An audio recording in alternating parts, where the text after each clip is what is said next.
Welcome, everybody, to a March edition of Archaeology of Connecticut. And here is your state archaeologist, Sarah Sportman. Hi, everybody, and welcome to tonight's show. I'm the state archaeologist, Sarah Sportman, and I'm joined tonight by my co-host, Scott Brady, from the Friends of the Office of State Archaeology. We have a fantastic show planned for tonight about Old Newgate Prison and Copper Mine, which is one of the most intriguing and notorious historic sites in Connecticut. A fascinating history, and a lot of archaeology has been done there, so we'll have a lot to talk about. We'll be joined tonight by our special guest, Morgan Bengel, the museum's site manager, and we'll talk about the history of the site as a mine, a prison, and a tourist attraction. We'll learn about the men and the women who were incarcerated there. And we'll also talk about some of the archaeological investigations at the site, including the search for the lost prison cemetery. Finally, we're also going to discuss some of the new exhibits and events planned at the museum and plans for the spring 2021 opening. So before we get started, let me introduce you to our guest, Morgan Bengel. Morgan, would you mind telling us a little bit about your background and your job at Newgate? Yeah, thanks, Sarah. Hi, everyone. I'm happy to be here. My name is Morgan. I am the curator, site administrator, manager, all of that at Newgate. My background is in history, museums, and public history, my education. I grew up in Michigan and went to University of Michigan there, and then came over to New England and got my master's at Connecticut, at Central Connecticut, and that was in public history, and kind of interned with the state and the State Historic Preservation Office and got my foot in the door at Newgate before it was officially reopened. And when the position came for a new site manager to help reopen the site after 9 long years of its closure, I was able to step in and take on the task, which has been really rewarding and exciting to engage with Connecticut history in this way and the wonderful people here. Yeah, and let me just say, you have done a fantastic job as the site manager at Newgate Prison. I'm serious. I mean, the events and the activities, and I know that it's been a difficult time, but it's been really great. And you've managed to reach out to a lot of people. And I know that it's one of those sites that a lot of people have fond memories of from, like, family trips and field trips when they were younger. And it's so great that it's back open again. Thank you. I was just talking with a colleague today about how Newgate is, unlike some museums that are searching for new audiences and trying to reach the greater public, I've had the honor and privilege for the past 3 years of simply reaching the audience that wanted it so badly. And so everything I've done thus far has been for those people that come in and are just so excited to have it reopened and to reminisce about their past with it. So it's really rewarding for sure. Yeah, let's talk a little bit about the history of the site. How long has it served as a museum? As a museum, as a formal state museum, 1968 to the present, and that's when the state took over. Before that, it was, I don't know if I can do it backwards like this, but let's see, as a private tourist attraction, it was, late 1800s till the 1960s, and in various owners. So even as a prison, tourists were coming in, paying the guards money to see the site, go in the dungeon, and then as it closed as a prison, it quickly turned simply into a tourist attraction. And so it has a long history as that, which is why so many people have memories of going there. There were dances, and you would go down the ladder into the shaft, and it's really, creates really evocative memories. So that's a big part of its history for sure. Yeah, it's really fascinating. It's like a whole other chapter. Yeah, exactly. Maybe just to get kind of to lay the groundwork and get started in our discussion, can you give us just a little bit of history of the site, from its origins as a copper mine and then as a prison, kind of moving up into that tourist attraction phase? Yeah, this is a timeline that is easier to rattle off. So it began, as a copper mine, obviously the lands of the tribes there before it, and then as that land was taken away, the colonists of Simsbury took ownership of the property, and those colonists heard rumor of copper in the area and started digging and formalized their mining operation in 1707. And it operated as a mine from 1707 to about the 1750s, on again, off again ownership, leases. It was never very profitable. mostly, from what little records we have, mostly because it was heavily regulated. The ore couldn't be smelted, which is the process of getting the metal out of the rock. It wasn't allowed to be processed in the states or in the colonies. It was supposed to be shipped overseas. Not to say that there wasn't some illegal practice going on, but moral of the story, it wasn't very lucrative to be shipping rock overseas in order to see if it had valuable metal. Long story short, the operation basically failed, and the site was more or less abandoned from the 1750s to 1773, when the General Assembly of Connecticut, the governing body at the time, sent some people out to see if it would serve as a good prison. They wrote back that they thought it would be a great prison, in not so many words, and then they admitted the first prisoner in December of 1773. He managed to escape 18 days later, and the history just continues with escape, more infrastructure. This was considered the first state prison, and so it was really a trial and error effort on behalf of the guards and the prisoners alike. And so it functioned as a prison through the American Revolution till 1827, at which time it couldn't compete, more or less, is kind of strange language, with modern penitentiaries, and so it closed, and the men and women that were incarcerated at Newgate at the time were marched to Wethersfield State Prison, that new facility there. After which, the mining operations came in again in the 1830s, thinking with less regulation and more machinery they could do a better job, but they did not. That failed, and that's right when we get into the tourist ages, like I said, and private ownership took it over and brought in zoo animals and artifacts and a World War I tank eventually, and they held dances, and it was quite a party place and a destination at the rise of the automobile and people taking trips from Hartford. And then the state took over in 1968 and kind of formalized it into more of a state prison museum, and that's how we're functioning today. Morgan, does that do it justice? Yeah. Morgan, I just wanted to ask, am I right? I seem to remember that when it became a prison, it was a big move away from the actual concept of corporal punishment for offenders. So this was kind of like if I understood it correctly, the more humane idea of throwing him down in the dungeon. Yeah, you're right, Scott. True? It really, it was, yeah. From what we can tell, right, they didn't say it in so many words, but the three reasons why they decided to open Newgate was to profitably employ, this idea that, if you're working, you're not sinning, more or less. So profitably employ, securely confine, so keep them in a secure area, and imprison in lieu of infamous punishment. So this was their attempt at reform. An attempt to move away from those punishments of humiliation and the corporal, branding and ear cropping and, some of those more notorious, like they say, infamous punishments, and get to reform. They tried to cut corners doing that, and so a piece that I missed over, I guess, when thinking about the prisoner condition is that they were actually imprisoned in the copper mine. So they thought that it would be a cheap way of not building more infrastructure and simply housing them in the 52-degree, wet, dark copper mine. But, I say that it's a stepping stone on the ever-changing and needed reform that is the prison system. Well said. Yeah. Is there, so this idea of using the mines for a prison, was there precedent for that, or was this just kind of a thing that was just something they came up with here that was a new idea, or was there other examples that they were drawing on when they did that, or do we not know? Wow, that is a great question. I don't know, per se. Nothing has come up, and I feel like it would have.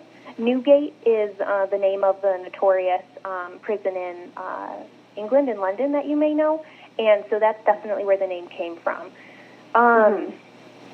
And I think, I guess the idea, they do refer to it, maybe the guards don't refer to it as a dungeon, but it definitely gets that title.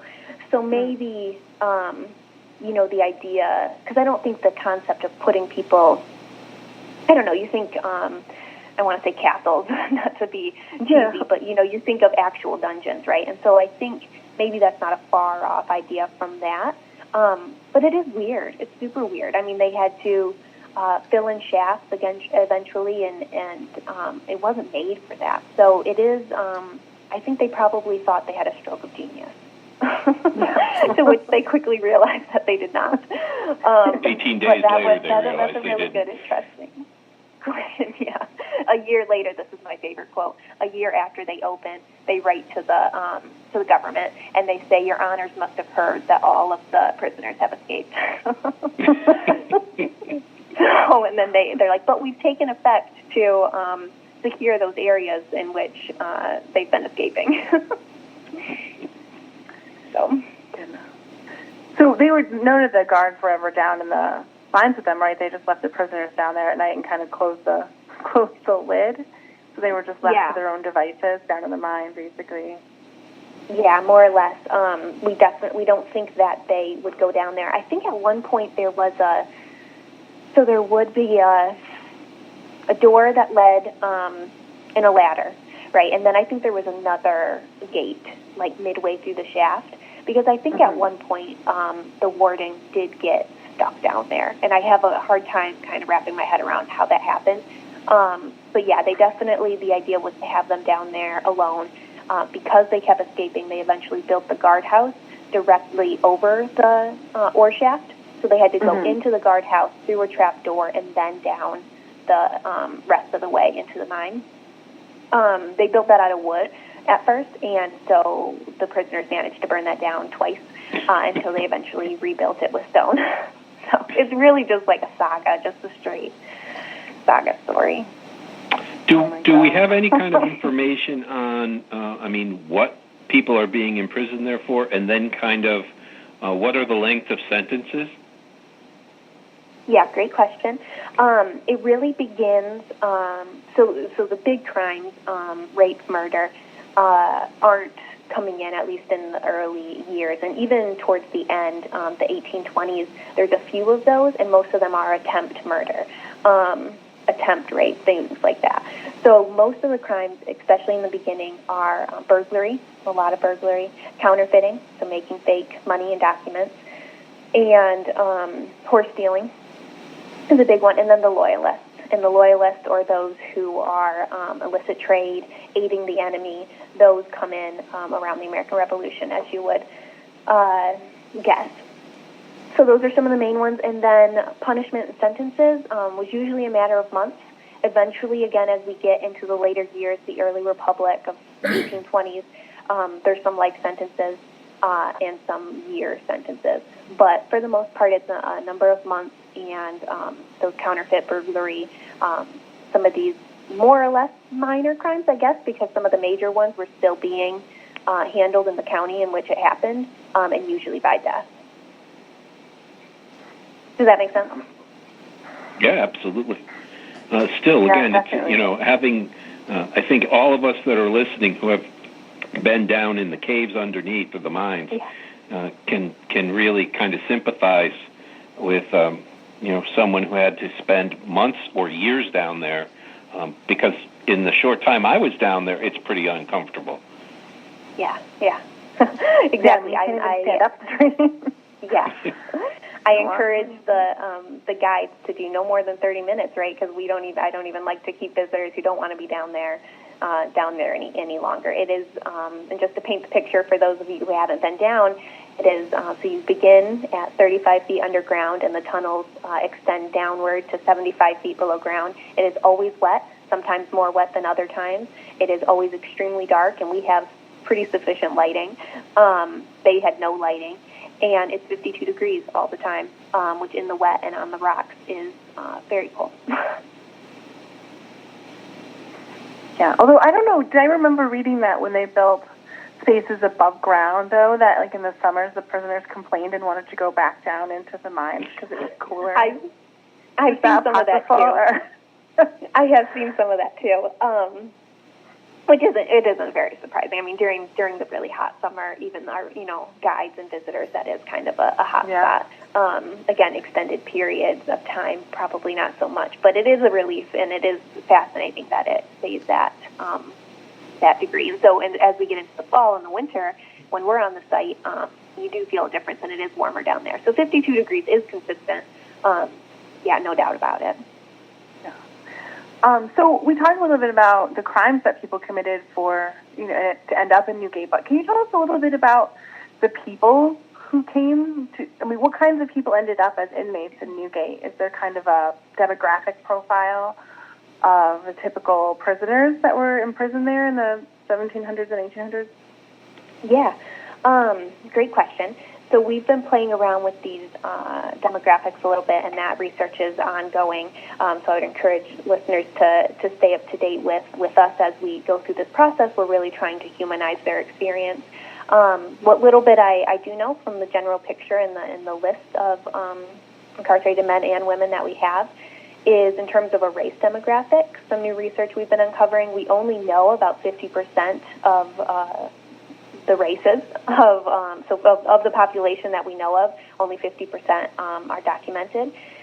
Those that aren't documented were probably white. They probably would have just not classified them. But of the rest of them, we have about 35% are noted as white, and about 15% are noted as black, and then there's a few even really small percentages of Native Americans and things of that nature. The black population has been really significant to us recently, because as we look and crunch those numbers a bit more, we're finding that especially in the later years, the population of black men at Newgate was 10 times more than the general population in Connecticut at the time. So we're definitely seeing an overrepresentation that we're digging more into, which is significant for conversations of mass incarceration today, et cetera. Regarding age, it's a lot of kind of classic 20 to 30. The youngest boys were 14. There's a few of those. And then, again, towards the later years, when a cell block was eventually built, there's 4, maybe 5, again, ongoing research, women that were incarcerated at Newgate. Most of the men, and the women, I think, were all Connecticut, but most of the men were Connecticut, New England, and then there's some international. It'll be noted if they were from Ireland. It'll be noted if they are known to be from Africa, things of that nature. And then in terms of, them specifically, only a few kind of notorious, infamous men stand out if they made a mark post-Newgate. But otherwise, they're kind of the people that don't get talked about in the records, which is really fascinating to look at those who are deemed criminals in their age and what they have to say. So that's ongoing too. Oh, and then the Loyalists, which were a whole other group of people kind of that probably didn't. Hey, this is in. Didn't think they belonged there. This is in from a listener. In 18th century England, prisoners often had to pay for their provisions while incarcerated. Was this also true here in Newgate? That's a great question. That's something that's one of my top research questions right now. Yes, there's evidence of that, for sure. In some capacity, I think they had to pay up at the end. There's also some evidence, and Sarah, if you've run across this, please let me know, because I just need to hound the resources again to pick out these pieces. But there's also some evidence that they were paid slightly for the work that they did. So the men were housed in the copper mine, and then they would usually, towards the middle years, they were always coming above ground during the day to work in the workshops, making shoes, nails, barrels, things that were then turned out for profit. And I think there's some evidence that they were paid a slight wage for that. Again, I'm looking more into that. So not a super concise answer for you. Sarah, have you stumbled upon any of that with the food or anything? I feel like I've seen some things about having to pay for provisions, and then if you couldn't, your sentence could be extended, maybe. But I can't remember if that was just prisons in general or specifically Newgate. I think there's definitely some there. But the other thing to note with this is I try to be careful not to say, this is how it was, because this was it started as a colonial prison, right? It was even before the American Revolution, and so then through the American Revolution into the early republic. So I think just policies are changing so drastically in the way in which the nation is being governed, let alone how it's disseminating to, a small state prison. I have seen records in the crimes and misdemeanors of Connecticut that show people asking to be pardoned of their fees. So maybe that's another source to track down. Yeah, definitely. It sounds like a possibility because it just seems like, not necessarily at Newgate, but just in the prison system at the time, historically, there were so many things that could trap people and kind of make it harder for them, to ever get out, even if they've done their time. And money was often one of those things, I think. So I know that, there are definitely some notorious people who had served time at Newgate, and some of them wrote about their experiences afterwards. I read the account of William Stewart, who was a notorious counterfeiter who served time at Newgate in the 1820s. Can you tell us, are there any more people that kind of stick out as important characters in Newgate's history? Yeah, Stewart is definitely one of the biggest ones, and he's, if people have stumbled upon him, they've probably seen his name in little write-up in the, the Jerks of Connecticut, Historic Jerks of Connecticut or something. He's in a newly published book. Yeah. I should have the proper title. But he did do an autobiography, and he writes about his time, and he's just a character in general. Braggadocious is one word to kind of describe him. So he definitely paints a good picture. Another one that we talk about often because of the records he left behind are Richard Brunton, and he did, he was in for counterfeiting too, I believe, and he did engravings. He actually did a portrait of the warden at the time and his wife, and those are up in the permanent exhibit at the Connecticut Historical Society. Really cool folk art, kind of weird paintings of the warden and his wife. And then he also did a really stellar engraving of Newgate, kind of a landscape aerial, maybe aerial would be a better word, in which he documented the buildings, the fencing around it, people, dogs, people doing chores. And so that's really the best picture of what we had in terms of what the site looked like. So Richard Brunton is definitely up there in terms of his artistic record. And those are kind of the big ones. And then just some other ones that get passed down from legend because of their escapes. John Hinston was the first prisoner who I mentioned escaped within 18 days. But then if they do escape, they usually fall off the face of the earth, kind of, in terms of records. I guess that makes sense. Yeah.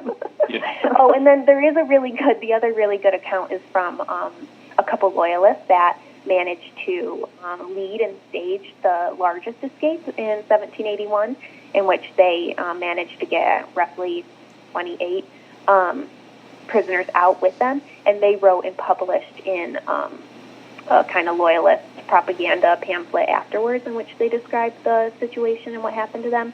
So that's one of the other good primary sources from their perspective.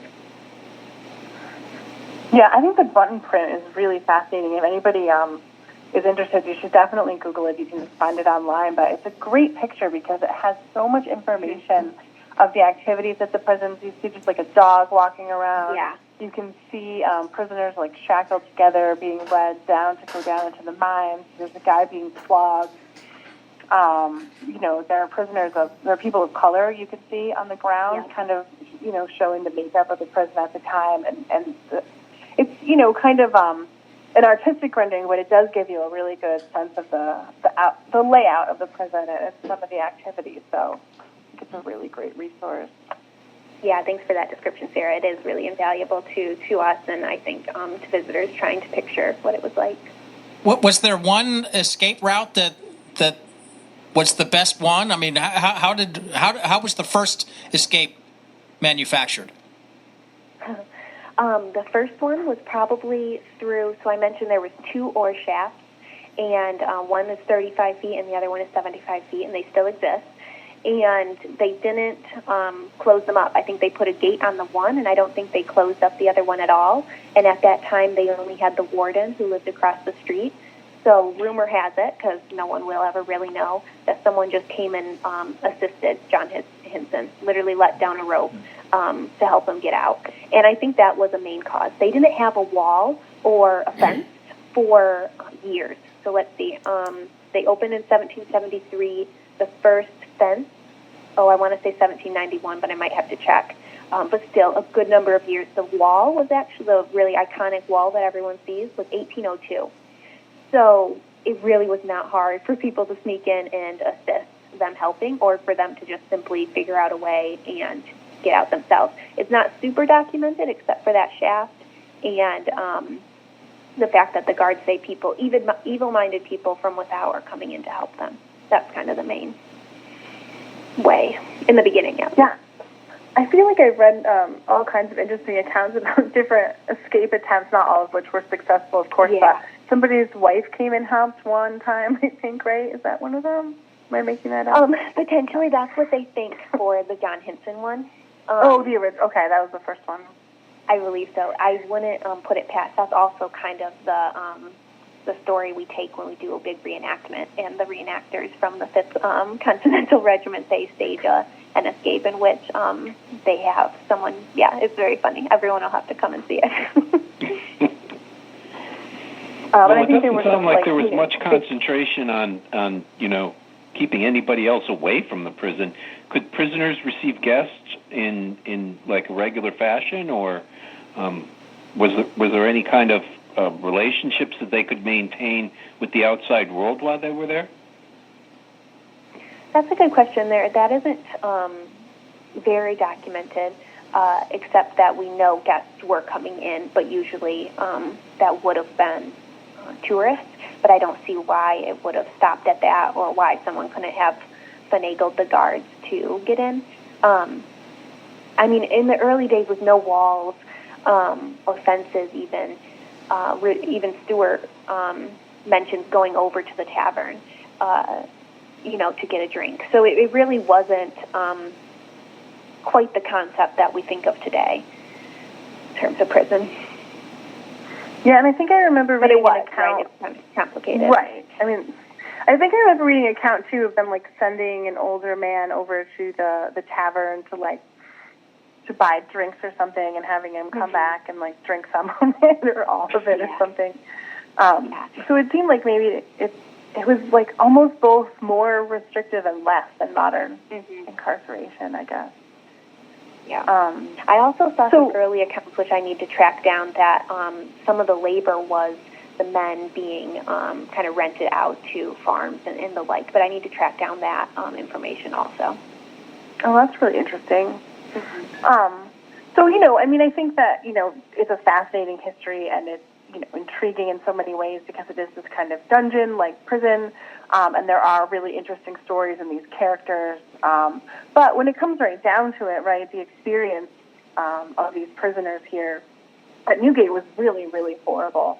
And, if you delve into the historic record and the archaeology, which I hope we can talk about in a few minutes, it just really gets to, how bad the conditions were for these people, and how badly reform was needed in the prison system, and of course continues to be today. But can you talk a little bit about just like what the living conditions were like above and beyond kind of just, sleeping in the dark, damp mines?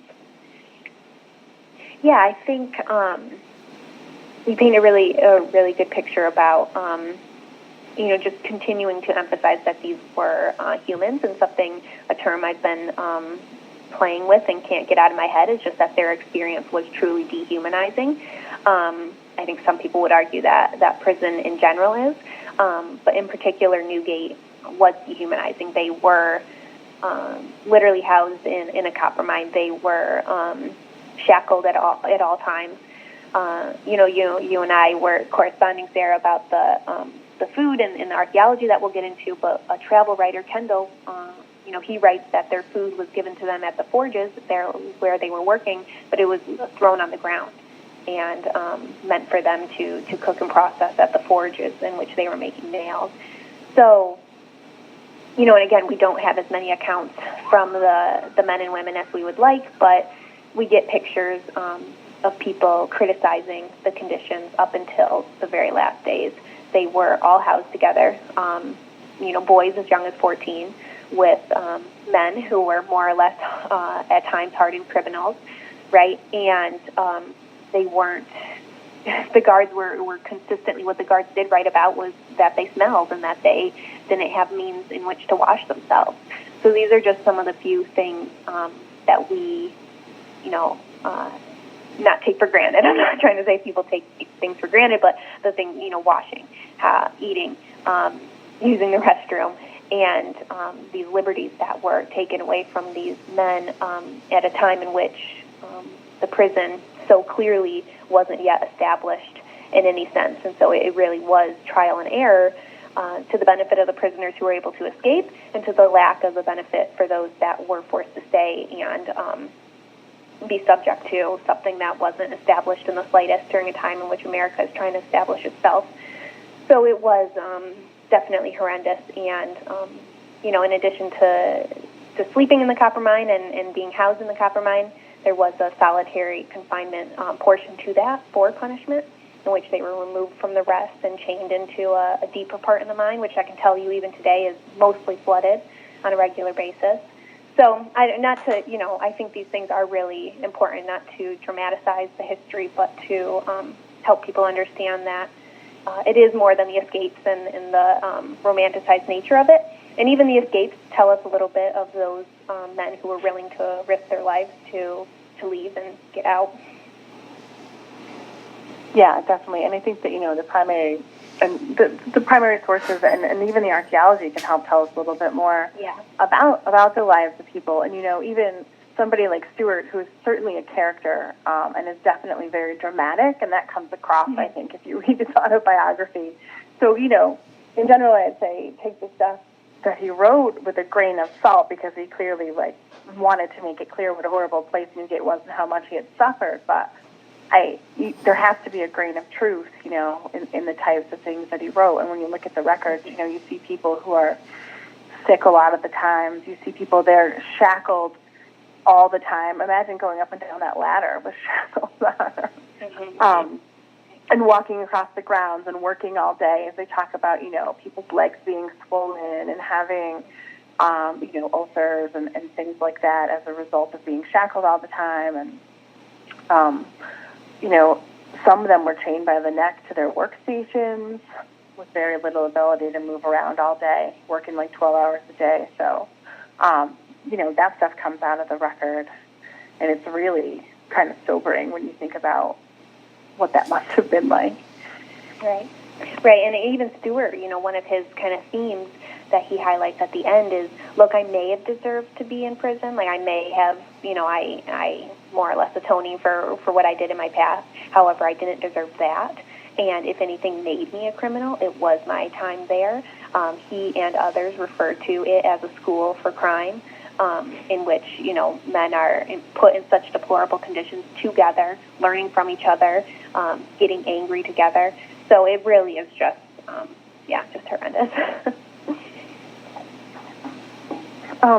So I guess maybe we can switch gears a little bit and talk about some of the archaeology that's been done, because there is some really interesting material that's come out, and then I'd really like to talk a little bit about the cemetery project, too, because there's going to be a publication coming out on that soon. As you said when we were going back and forth, and in your notes, that the archaeology can really tell us more about the lives of the men and women who were incarcerated at Newgate in a way that the written record can't.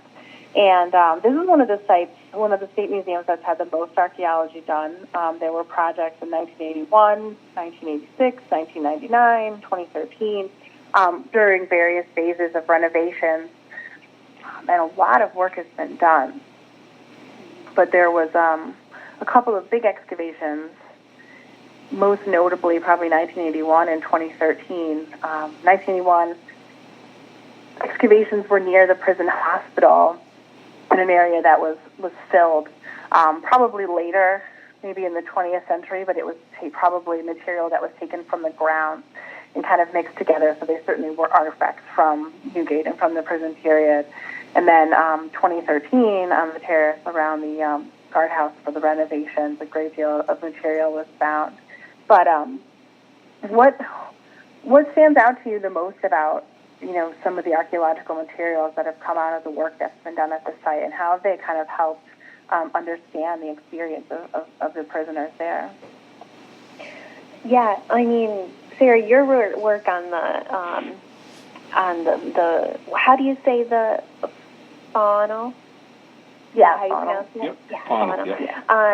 On faunal remains is really has really helped kind of regear our thinking on a lot of ways. So just to kind of preface this and then hopefully allow you to do it justice better than I can, but in the records, a lot of people write that Newgate was more or less a healthy place because it was removed from the rest of society and didn't have the rampant disease that we see elsewhere, and the cool conditions of the mine kept it consistent, blah, blah, blah. So this has been kind of a trope that has existed both in the primary records that kind of extended through because there wasn't, again, this disease and kind of these traditional ways of thinking about health. But I have juxtaposed that with your research on the animal remains that have been so heavily processed. It's evidence that they were processed so often to get as much food as possible which kind of proves that, I suppose, and again, you can do the language better, of the starvation and the lack of sufficient food that was provided to them. It's kind of just another way about thinking about health and in the ways in which these men and then women were suffering. And so that's been a really kind of concrete example, something that's not in the records, the written records of how to think about their experience there and putting something like the idea of health in the context of our modern age and what that really means. So that's been really crucial, and that's been incorporated into our new interpretive panels in the yard. So that's one of my favorite examples for sure. But maybe you can do it justice. No, thanks. And actually, I just started looking at the material from 1981. I want to take another look at it and see how it compares to the earlier stuff and maybe kind of flesh that out a little bit more. But basically, I started doing, this was back years ago when I was working at AHS, and I got the opportunity to do the faunal analysis for the 2013 investigation. So this is an analysis of the animal bones that were recovered during those investigations. And the deposits were dated from about 1790 to 1818, with the idea being that this was fill that was used to build up the terrace where the guardhouse addition was built, because the excavations that year were focused around the guardhouse addition, which needed renovation. So I went through and identified all the bones, and as a normal part of that process, you look at butchery marks and things like that, and what species are there, and what cuts of meat, and all of that thing. And I was also doing like background research, reading Stewart's account. He really talked a lot about food. He hated the food at Newgate, and he had a lot of quotes that really kind of that stood out.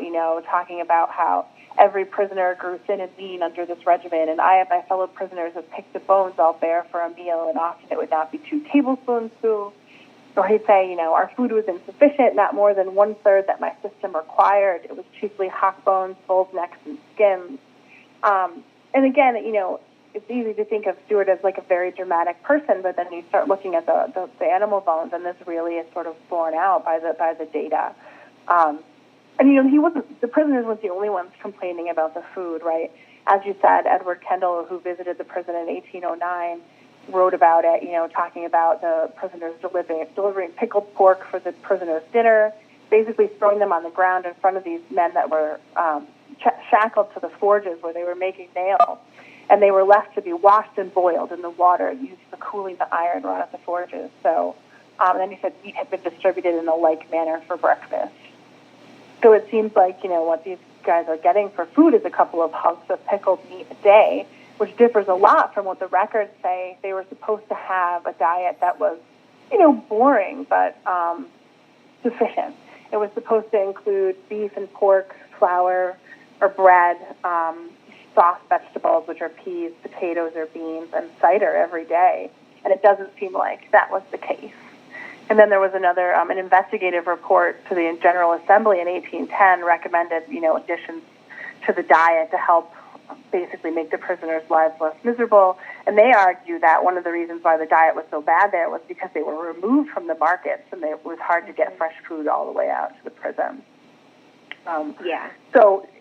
So looking at the bones, they really found a lot of evidence that they had been packed up, bashed up, probably boiled repeatedly, cracked open for marrow, all of these things. And when you look at that signature, it's not terribly different from the animal bones that have been found on sites that are associated with starvation contexts. Like I'm talking about like the Donner Party site and another starvation site out west called China Gulch, where, you know, they were just bashing these up because you can like get the meat off the bones, then you can get the bone marrow out of the bones and get more nutrition from that, and then you can boil the bones and get the little bit of fat that's inside the bones out and that kind of thing.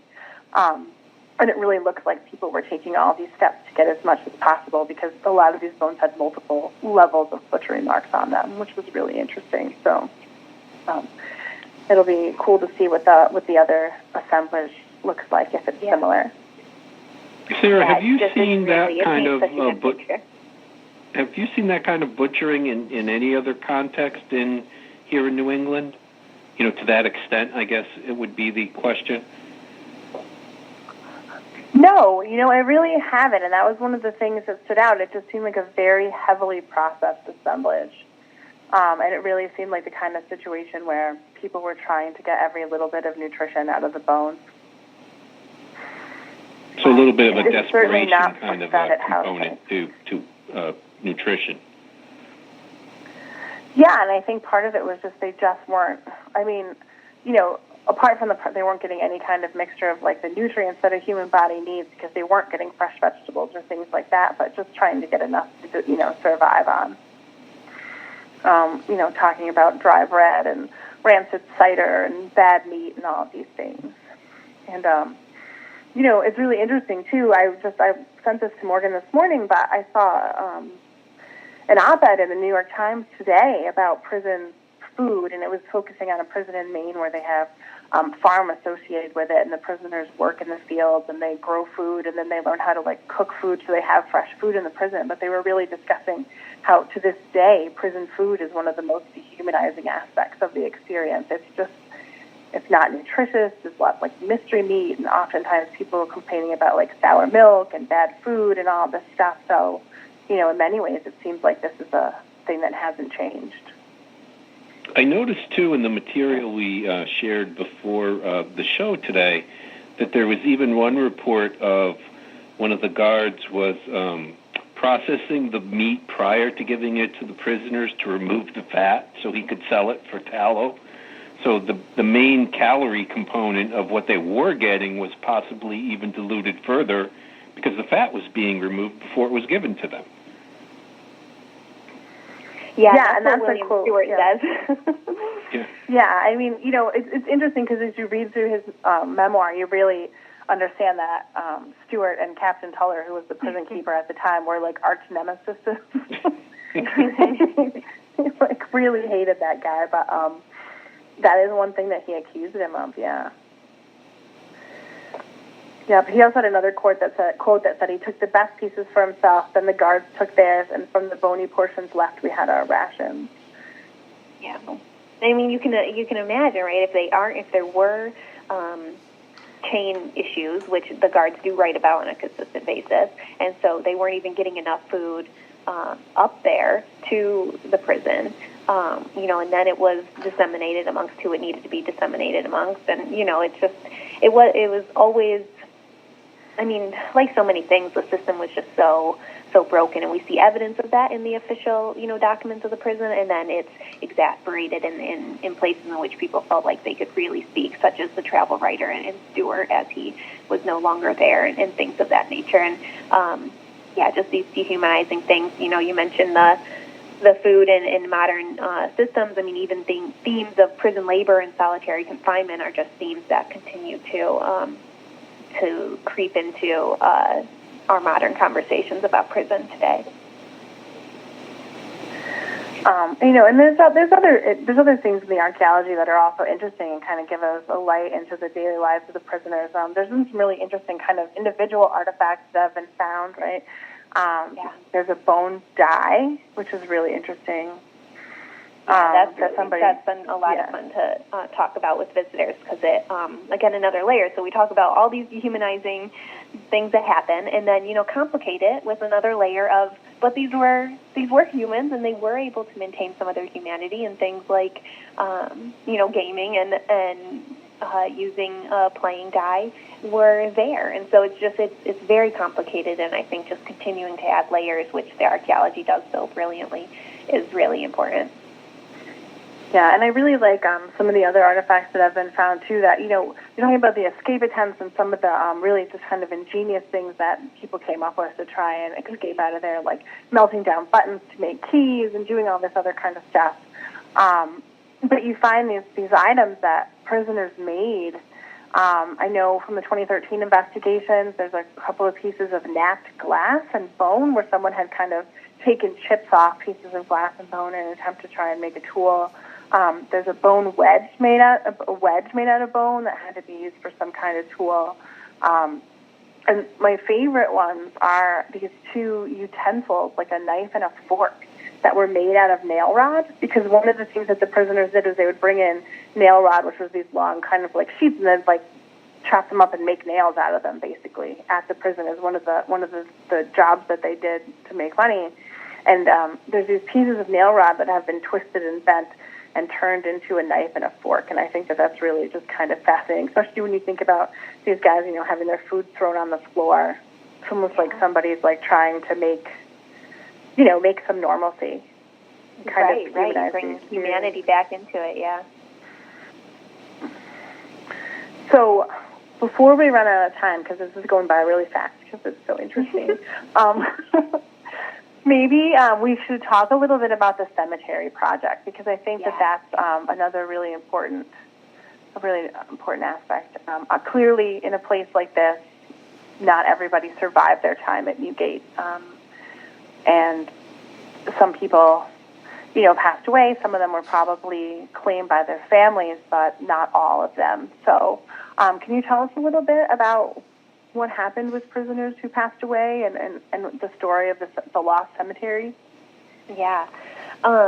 Again, just trying to do justice to your guys' amazing work, but this was a project led by Nick Bellantoni, your predecessor, and a team which included Roger Thompson, and they were looking for the cemetery because they knew it existed due to some written records, that the cemetery existed about a mile from the prison.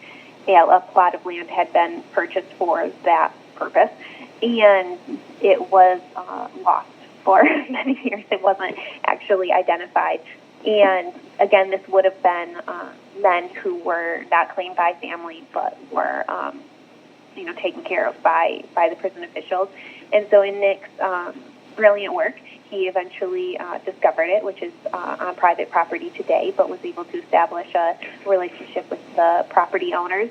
And they found, 20 unmarked stones, which would have been, his theories that would have been laid there for the purpose of not burying, to not open up the grave and rebury someone. So not necessarily as a marker like we think of today, but just as a placeholder kind of. And let's see, I don't know if I can do it justice, but it's just really, so we think that there were probably 40, at least 40 prisoners that died between the prison years, and not all the deaths being documented, of course, and some of that was sickness, but other times it was insurrection, and insurrection's gone wrong. So once that was found, it was just another piece to the story of men that were died on the site, and were given more or less a proper burial, but not documented by any means, and well maintained. So again, Sarah and Scott, you might have more keys to that, but I am excited because we do have the report that Nick had worked on, and we are planning to publish that with some new not research, but we're going to be incorporating some LiDAR technology when we can get back on the site and take some modern pictures. And because it's on private property, people are usually intrigued, and we're usually happy to talk about it, but we also discourage people from going to find it. So this publication will hopefully suffice to give a little bit more information and help people understand that aspect of the prison. Anything to add? No, this really was a great piece of detective work by all the people involved to find this location because it involved, poring over land records and maps and talking to people. Because it was a cemetery that people remembered in living memory, but it had kind of been lost. So I know they did interviews with local people who had played there as children and things like that. And there was an 1895 photo, and they put all the pieces together. And then in terms of, they found the likely spot and they found the field stones that looked like potential markers. And honestly, it wasn't that uncommon, for people of lower economic standing to not have carved gravestones, right? Fieldstone markers are pretty common in New England.